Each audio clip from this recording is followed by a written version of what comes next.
got your head down, yeah, you're in the mood. Oh, to come unwind. There's something in the air, something different about that smile you're wearing, girl. Yeah, what is it? When I think I know what's going on behind them brown eyes, you're going through that. Assalamualaikum warahmatullahi wabarakatuh. Selamat pagi anak-anak ibu. Nah, bagaimana kabar kalian hari ini? Pastinya dalam keadaan sehat kan? Nah, jangan lupa cuci tangan, pakai masker, dan jaga jarak agar kita terhindar dari virus corona ini.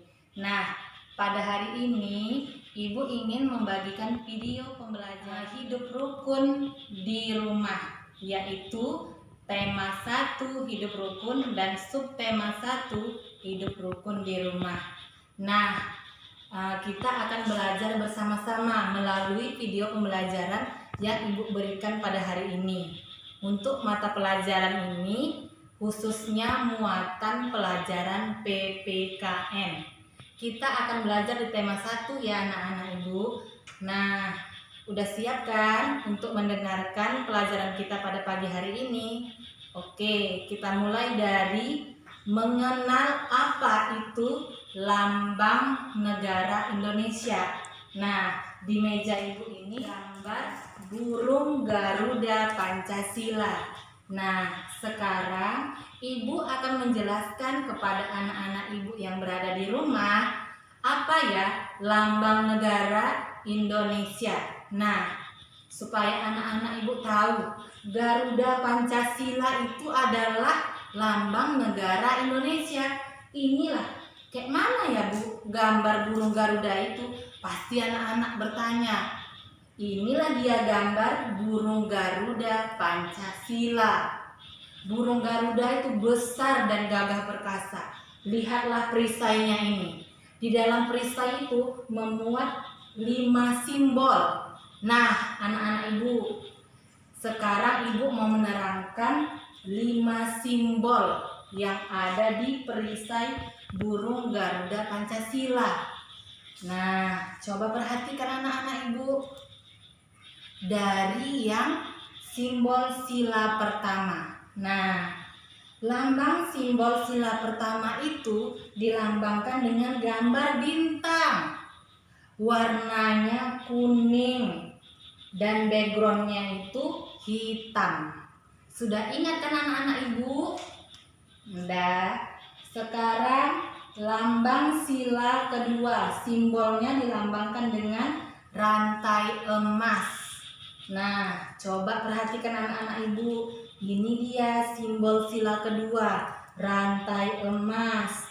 Sekarang kita lanjut ke simbol sila ketiga, yaitu dilambangkan dengan pohon beringin. Nah, coba lihat anak-anak ibu. Ini adalah gambar pohon beringin. Itu adalah simbol sila ketiga. Sekarang kita lanjut ke simbol sila keempat. Seperti apa ya anak-anak ibu? Ayo perhatikan kemari. Yang ibu tunjuk itulah dia simbol sila keempat. Gambarnya kepala banteng. Oke, sekarang kita lanjut ke simbol sila kelima. Nah, simbol sila kelima dilambangkan dengan padi dan kapas. Sudah mengerti kan anak-anak ibu?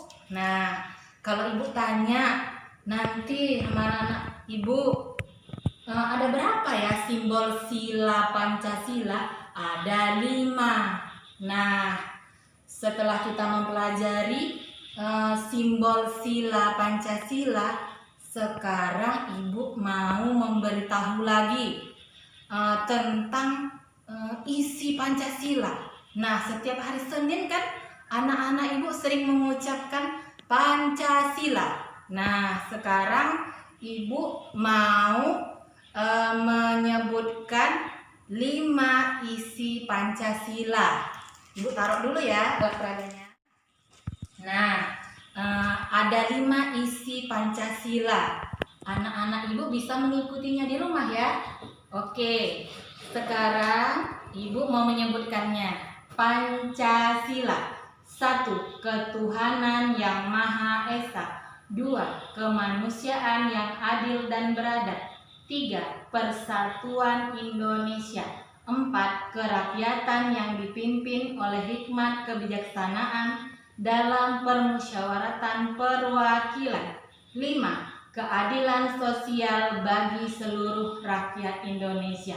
Nah, anak-anak ibu sudah mengerti kan apa aja isi dari Pancasila? Isinya itu ada 5.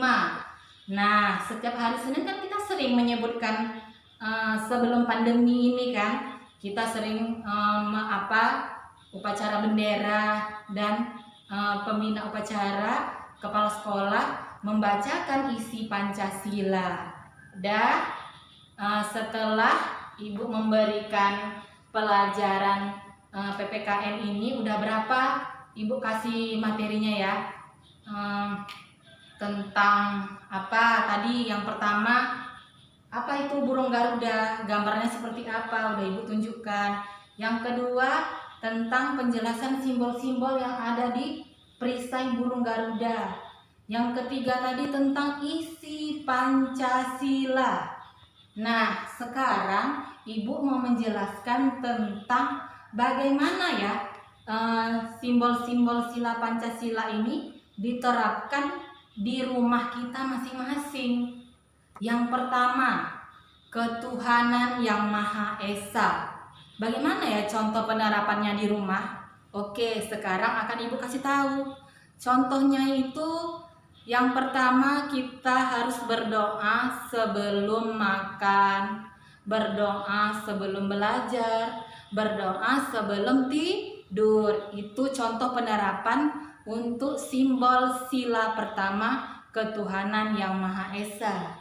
Kemudian contoh simbol sila kedua yang kita kedua. Bagaimana ya penerapan contoh sila kedua yang kita lakukan di rumah? Yaitu misalnya membantu adik belajar membaca, membantu ibu membersihkan rumah, dan membantu ayah mencuci motor ataupun sepeda motor. Nah, sudah tahu kan anak-anak ibu? Sekarang kita lanjut untuk contoh sila ketiga yang kita lakukan di rumah, yaitu yang pertama itu hidup rukun dengan keluarga. Kedua, tidak bertengkar dengan saudara. Yang ketiga, saling membantu dalam keluarga.